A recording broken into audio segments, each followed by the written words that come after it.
Olá pessoal, nesse vídeo nós vamos estudar a utilização de métodos gráficos para resolver os nossos problemas de difusão transiente. Então aqui pessoal, além de considerar a variação da concentração com o tempo e com a posição, nós também vamos trabalhar um pouquinho com os efeitos multidimensionais, né? Então, por isso, principalmente nesse sentido, quando eu tenho fluxo em várias direções e como tempo, as soluções gráficas passam a ser muito úteis, né? Para a gente ter soluções mais rápidas para os problemas de difusão transiente. Pessoal, então os gráficos, vamos dar uma olhadinha nesses gráficos, né? Que são essas cartas de Gurney-Lurry que nós utilizamos para resolver os nossos problemas, né? Pessoal, nós vimos lá nos vídeos da solução exata das equações da difusão transiente que nós adimensionalizamos as nossas variáveis, né? Tanto a concentração, nós temos o θ e nossa concentração é dimensional, que é então a concentração de A numa determinada posição e no tempo, pode ser essa concentração de A em várias posições, né, variando com qualquer posição e com o tempo, menos a concentração de A de equilíbrio, que é o CA estrela, dividido pela maior diferença de concentração possível que a gente pode ter no nosso problema, que seria a concentração inicial da espécie química A menos a concentração de equilíbrio. Então, nos gráficos que nós vamos utilizar, nós temos que ficar atento com relação à geometria, para escolher o gráfico na geometria correta. E então aqui, nesse gráfico que eu apresento para vocês, então se vocês quiserem é da referência do ELT, vocês têm o gráfico lá no livro, melhor, a resolução do gráfico melhor, né? Eu também deixo para vocês lá no Moodle o material que se chama Soluções Gráficas, para vocês utilizarem para resolver os exercícios. Então, aqui na coordenada Y, é o meu θ, é essa minha concentração adimensional. Tá? E aqui na coordenada X, é o tempo adimensional. Que o tempo adimensional é o número de Fourier. Obviamente, nós estamos trabalhando com Fourier mássico, né? Que relaciona, então, a difusividade mássica vezes o tempo, dividido pela distância Z1 ao quadrado. Essa distância Z1 é a distância onde inicia a difusão até a superfície. Então, pode ser metade da espessura, se eu tiver condição de simetria, ou vai ser a espessura total dessa placa, né? Usando o exemplo da placa, aqui inicialmente, certo? Outras variáveis aparecem aí nesse gráfico, vamos ver o que elas podem significar. Então, pessoal, além das coordenadas y e x desse gráfico, nós temos aqui os conjuntos de linhas. Então, esses conjuntos de linhas, eles aparecem aqui como um conjunto m igual a 0, aí depois a gente tem o conjunto de linhas m igual a 0,5, m igual a 1, m igual a 2 e assim por diante. Então, todo esse conjunto aqui de linhas, esse primeiro conjunto de linhas é referente ao m igual a 0, próximo conjunto de linhas é relacionado a m igual a 0,5. O que significa esse m, pessoal? Esse m é o inverso do número de Biot máximo, certo? Então, antes de usar o gráfico, nós temos que calcular o número de Fourier e o número de Biot. O número de Biot, a gente já viu que ele é fundamental para a gente avaliar se a gente tem um problema com resistência externa desprezível ou resistência interna desprezível, né? Isso é fundamental na hora de avaliar os problemas de difusão transiente, tá? Então, o primeiro preciso calcular o número de Biot para depois calcular o m, que é o inverso do número de Biot. Então, escolhido, calculado o número de Biot, então, observando o conjunto de linhas que nós vamos utilizar, nós vamos para o próximo item a ser avaliado para poder usar o método gráfico, que é essa variável m. Então, essa variável m ela é definida como a posição em que eu quero calcular a minha concentração, pela distância Z1, que é a distância do início da difusão até a superfície, certo? Então, se eu tiver uma condição de simetria, né, então eu vou colocar o meu eixo coordenado no centro de uma placa. Então, a minha distância Z1 vai ser metade da espessura. Se eu quiser saber qual é a concentração no centro, o meu Z vai ser igual a zero. Agora, se eu quiser saber qual é a concentração na superfície, por exemplo, esse meu Z vai ser igual a L, né?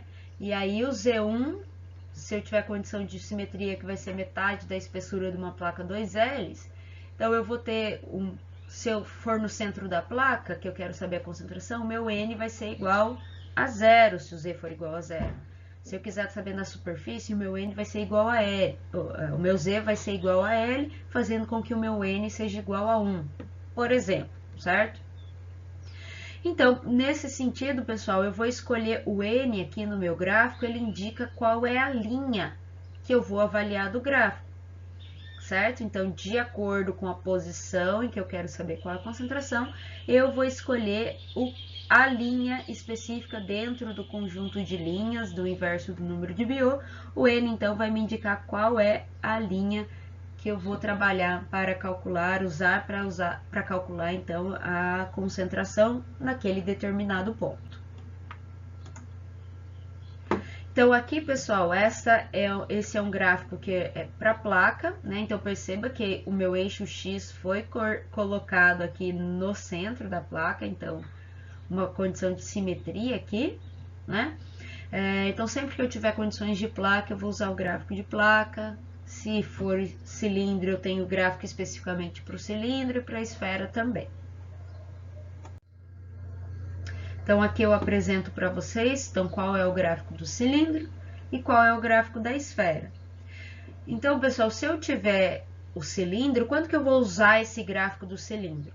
As coordenadas x e y são as mesmas que a gente já falou para essas três figuras iniciais que eu apresentei para vocês. Então, o gráfico do cilindro eu vou usar quando eu tiver uma geometria cilíndrica e o meu fluxo relacionado à posição, ele vai variar na direção radial, tá? Então, aquele meu Z1 do número de Fourier, ele vai ser o próprio raio do cilindro. Mesma coisa para a esfera. Então, aqui ele está chamando esse raio de X1 do cilindro e da esfera, tá? Mas significa que eu tenho fluxo na direção radial, tá? Em breve, pessoal, nós vamos falar que se eu tiver um cilindro semi-infinito que eu tenho, além de fluxo na direção radial, eu também tenho fluxo na direção axial. Aí nós vamos ter que usar tanto o gráfico da placa para a direção axial e o gráfico do cilindro para a direção radial. Então, por exemplo, pessoal, vamos imaginar que eu tenho um caso que o número de Biot tende ao infinito. Então, se eu for calcular o meu M vai ser igual a zero, porque o M é o inverso do número de Biot, né?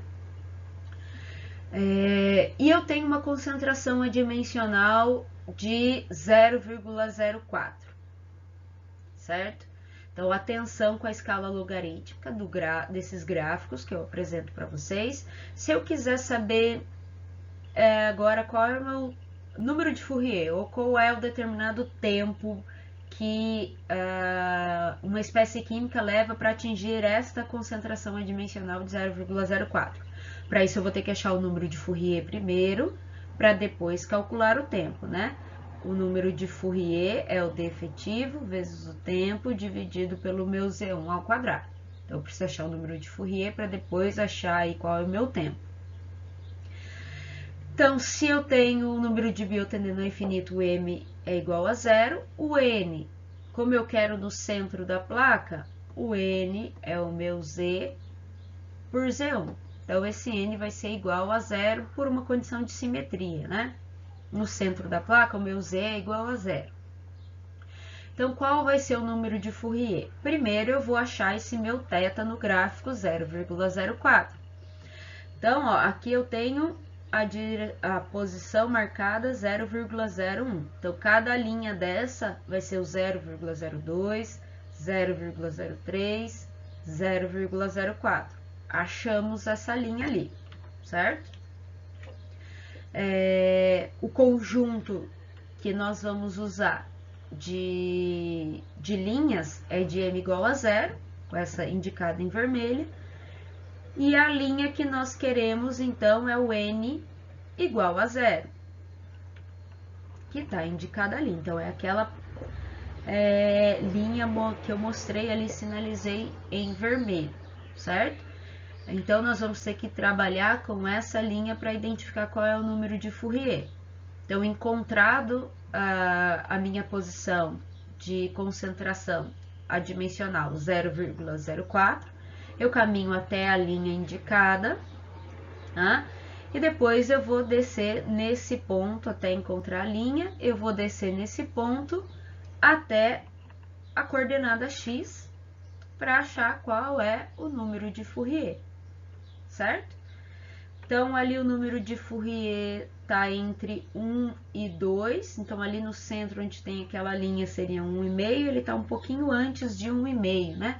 Então, aproximadamente 1,04, tá?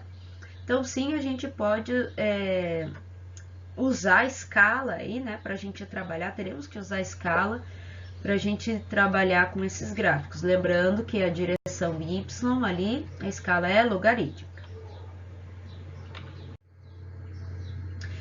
Pessoal, nós temos esse outro tipo de gráfico aqui para quando eu tiver resistência externa, ou seja, o meu número de Biot não tende ao infinito. Eu até posso usar o outro gráfico também, tá? Para calcular quando o número de Biot é diferente, não tende a infinito, tá? É um número menor com resistência externa, porque eu tenho aquele conjunto de linhas, né? M igual a 0, M igual a 1, M igual a meio, né? Como a gente viu. Agora, esse conjunto aqui de gráficos que eu vou mostrar para vocês agora, que também tem para cada geometria, então esses gráficos são apresentados lá no Cremasco, vocês têm ele em resolução melhor no livro. Agora, a coordenada y é um θ médio, tá? Então, vai ser uma concentração média na posição que eu quero calcular, z, x, enfim, com relação ao tempo, menos a concentração de equilíbrio, dividido pela concentração inicial, menos a concentração de equilíbrio. Então, é um θ médio. Essa barrinha, então, significa que é médio, tá? Lembrando que lá no começo das nossas aulas, a gente já aprendeu como calcular a concentração média, né? A gente calculou a fração molar média. Então, para calcular a concentração média, eu vou integrar em todo o meu domínio de cálculo a minha concentração dentro do domínio, né, com relação a z, e dividir pela integral do domínio de cálculo, tá? Resolvendo esta relação de integrais, eu acho a minha concentração média. Agora, atenção, pessoal, com a coordenada y. A coordenada y, nesse tipo de gráfico, é a raiz quadrada do número de Fourier. A direção x e a direção y é concentração média, diferente dos gráficos que a gente viu anteriormente. E as linhas representam o número de Biot, certo? Então, Biot 0,1 é essa primeira linha, 0,5 a segunda e assim por diante. Então, é o número de Biot e não o inverso, como a gente viu o M, né? As linhas são descritas pelo próprio número de Biot máximo. Então, tá ali, né? O eixo x é a raiz quadrada do número de Fourier. Nós temos também, então, as figuras para o cilindro infinito e para a esfera, certo? Então, esses gráficos, a referência, eu tenho lá no próprio livro do Cremasco. Pessoal, então, cálculo de concentração em base seca, né? Vamos relembrar o cálculo de concentração em base seca, porque a gente vai precisar aí na hora de resolver os nossos problemas. Então, se vocês lembrarem, a concentração em base seca, concentração molar, ela é número de mols por volume.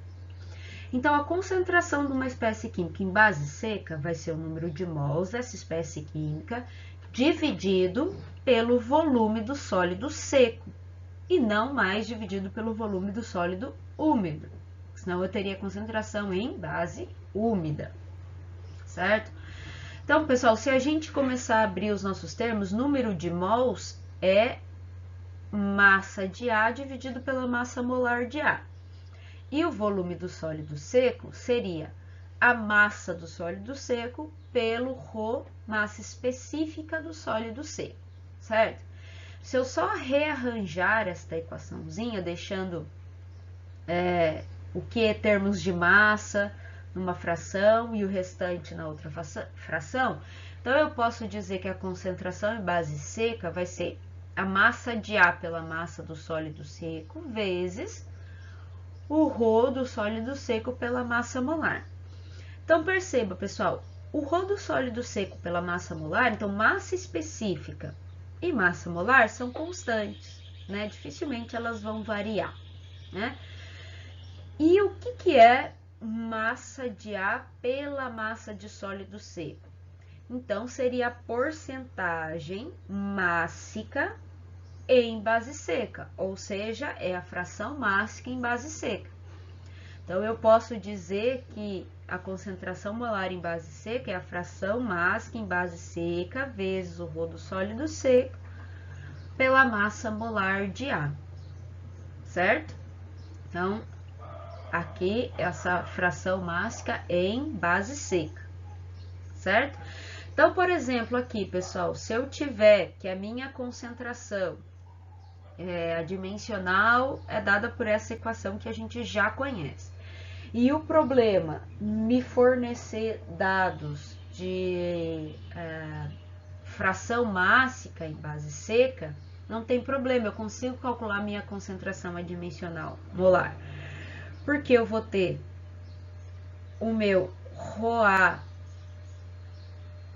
vezes sólido seco massa molar, menos o meu ρA, que seria de equilíbrio, sólido seco pela massa molar de A, dividido pelo ρA zero, sólido seco, massa molar de A, menos a fração mássica de equilíbrio, sólido seco pela massa molar de A. Ou seja, esse termo que é constante, eu vou cortar porque ele vai estar presente em todos os termos aqui, todas as variáveis que a gente utiliza para calcular a concentração adimensional, sobrando apenas uma relação de fração mássica em base seca, certo? E para converter, então, uma base úmida em base seca, né? Como é que a gente trabalha? Eventualmente, nós vamos precisar fazer essas conversões, tá? Então, vamos considerar que a gente tem uma porcentagem X aqui em base úmida, tá? É uma porcentagem que eu tenho mássica em base úmida, tá? Então, se eu abrir o que é essa porcentagem em base úmida, vai ser, se é mássica, então vai ser a massa de A dividido pela massa total. Base úmida é a massa total. A massa total é a massa do sólido seco mais a massa de A, certo? Seria a minha massa total. Só vou rearranjar, multiplicar aqui. Então, eu vou ter X massa de sólido seco mais X massa de A igual a massa de A, correto? Vou passar esse termo X massa de A para o outro lado, então vai ficar X massa de sólido seco igual, então ele vai passar negativo, né? Colocando em evidência a massa de A, vai ficar 1 menos X do outro lado, né? Então, rearranjando essa equação, massa de A por massa do sólido seco é x por 1 menos x, correto? Ou seja, pessoal, o que é isso aqui? É justamente a minha fração mássica em base seca, certo? Enquanto x foi a minha fração mássica em base úmida, certo? Então, isso aqui é em base úmida, o meu x que nós definimos lá em cima. Então, é só eu pegar essa concentração, essa fração mássica em base úmida, dividir por 1 menos a fração mássica em base úmida, que eu vou ter a fração mássica em base seca, correto? Pessoal, vamos falar um pouquinho desse comprimento característico, tá? Que é o Z1, que aparece lá no número de Fourier, né? Para a gente calcular. Pessoal, então se eu avaliar que eu tenho uma placa plana infinita, significa que as minhas dimensões, comprimento e largura, elas são muito maiores que a espessura da placa, tá? Pessoal, então se eu tiver condição de simetria,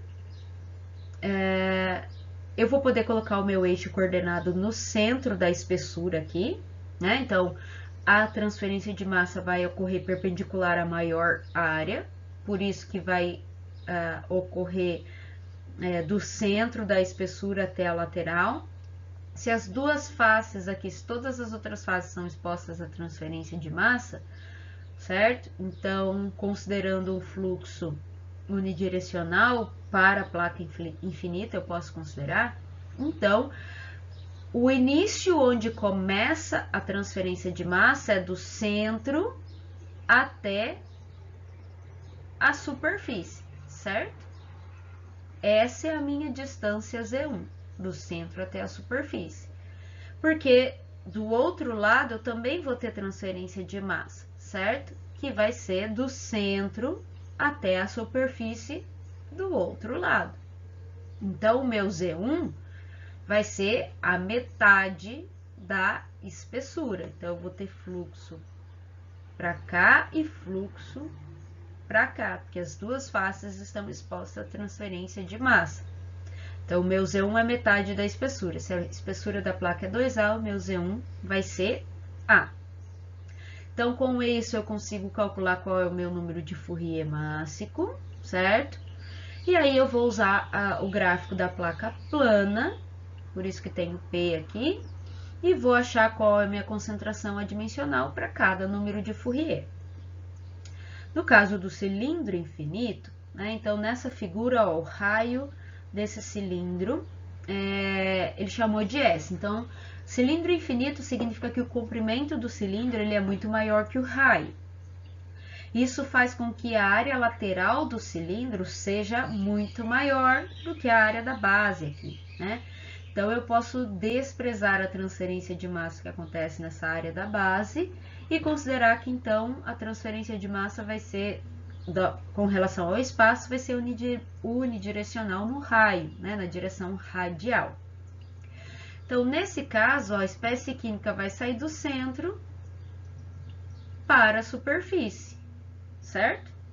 Então, o meu Z1 vai ser o próprio raio desse cilindro que a figura está demonstrando aqui como S, certo? Então, eu vou achar o meu número de Fourier mássico, com essa minha distância Z1 é o meu próprio S agora ao quadrado, que é o raio. Vou usar o gráfico do cilindro para achar, então, o meu θ em função de cada número de Fourier. Então, esse meu θ é função do número de Fourier, que acontece agora, calculado, essa distância onde acontece a difusão é na direção radial. E para a esfera, se eu tiver uma geometria esférica, o meu Z1 também vai ser o próprio raio da esfera. Então, aqui o raio da esfera, conforme a figura, é R. Então, a espécie química vai sair do centro até a superfície. Então, é o próprio raio, a distância onde começa até onde vai a superfície, onde começa a transferência de massa até a superfície é o próprio raio. Com isso, eu calculo o número de Fourier mássico e utilizo o gráfico da esfera. Para cada número de Fourier, eu vou ter uma concentração adimensional. Bom, e quando eu tenho então uma placa semi-infinita? O que significa um sólido semi-infinito ou uma placa semi-infinita? É quando eu tenho que todas as outras dimensões vão tender ao infinito, com exceção de uma, que é a que eu quero estudar, a transferência de massa. Quando que isso vai acontecer, pessoal? Quando apenas uma das faces da placa estiverem sujeita à transferência de massa. Então, nessa placa desenhada aqui, olha, essa placa foi colocada sobre uma bandeja, que eu representei em azul aqui. Então, a parte de baixo lá da placa, ela está isolada. Então, não vai sair matéria do centro para as duas superfícies, né? Então, porque aqui não vai poder ter fluxo na direção aonde eu tenho a bandeja. Então, a espécie química vai ter que percorrer toda essa espessura aqui da minha placa para se difundir até a superfície. Então, o meu Z1, que é definido como a distância onde inicia a difusão até a superfície, vai ser aqui de baixo, a espécie química vai ter que sair aqui de baixo e percorrer toda a espessura 2A, certo?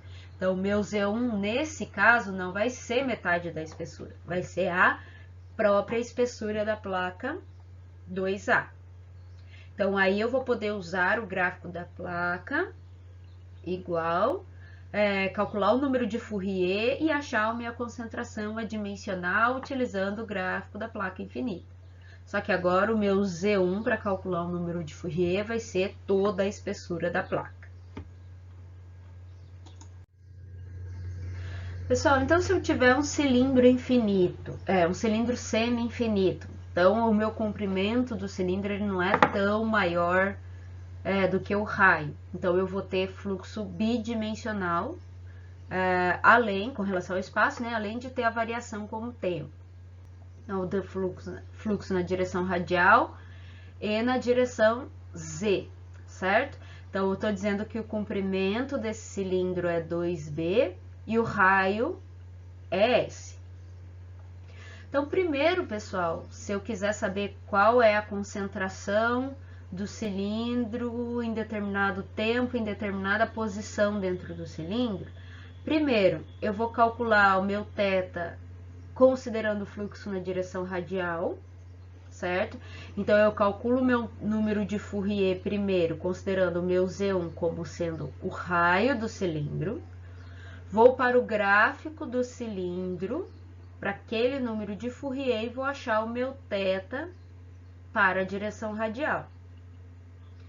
Depois, pessoal, então, se as duas, a base e a altura aqui do cilindro, se as duas superfícies estão expostas à transferência de massa, certo? A base e a parte superior ali do cilindro estiverem expostas, então eu posso calcular um novo número de Fourier com base nessa direção do comprimento. Então, considerando a espessura 2B, que seria o tamanho do cilindro, né? Então, agora eu vou aproximar a direção axial do cilindro de uma placa infinita. Então, eu vou considerar aproximar esse comprimento de uma placa de espessura 2B, certo? Então, se essa região e a região lá do topo estão expostas à transferência de massa, então a minha distância onde começa a difusão até a superfície vai ser metade da espessura, porque a espécie química vai percorrer essa direção e essa direção, portanto, metade da espessura. Então, eu vou calcular um Fourier, o número de Fourier 2, com base no Z, metade desse comprimento do cilindro. Com esse número de Fourier 2, eu vou para o gráfico da placa infinita e acho a minha nova concentração adimensional. Para eu achar a minha concentração final, eu vou multiplicar, então, a concentração θ que eu encontrei calculado com base no fluxo radial, vou multiplicar como θ calculado na direção, com base na direção axial, certo? Multiplicando esses dois resultados, eu vou ter a minha ordenada global, que é a minha concentração adimensional final para um problema em que eu tenho fluxo bidimensional e transiente, numa geometria cilíndrica, né? E se eu tiver uma barra retangular com difusão bidimensional, eu também vou ter que avaliar cada uma das direções separadamente. Então, eu vou pegar primeiro a minha direção X aqui em cima. Então, se as duas faces laterais tiverem expostas à transferência de massa, eu vou calcular um Z1 como sendo metade daquele comprimento, 2A, então o meu Z1 vai ser A. Vou calcular o número de Fourier 1 com base nesse Z1. Vou usar o gráfico da placa infinita para calcular o meu primeiro θ, certo? Com base na direção X. Depois eu vou olhar para a direção Z, né? Se as duas faces, se a face aqui da frente e a face lá de trás, as duas estiverem expostas à transferência de massa, então o meu novo Z, meu novo Z1 vai ser a metade dessa espessura, portanto, B, né? Vou calcular um novo número de Fourier com base nessa coordenada agora, Z. Vou para o gráfico da placa infinita e calculo uma nova concentração adimensional. Para eu achar a ordenada global, eu vou multiplicar os dois θs que eu encontrei para as duas direções. E se eu tiver um paralelepípedo, então com difusão tridimensional, eu vou avaliar todas as direções. Vou ter que encontrar qual é o Z na direção X, qual é aquela distância onde inicia até a superfície na direção X, Y, Z e Y, né? Conforme a figura. Então, se todas as faces estiverem expostas à transferência de massa, então o Z, a hora de calcular o Z, ele vai ser sempre a metade da espessura.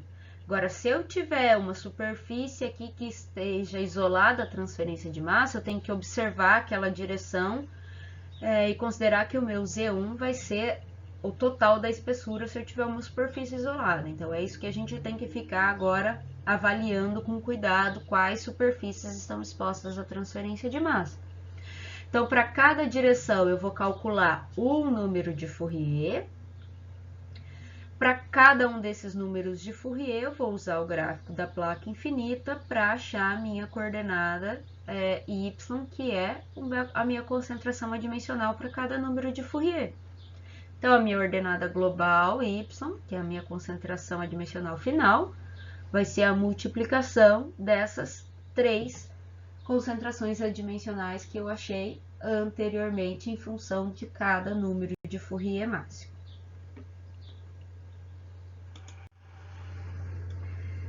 Então, na nossa aula, nós vamos resolver alguns problemas, considerando para a gente treinar aí como que nós vamos trabalhar utilizando o método gráfico.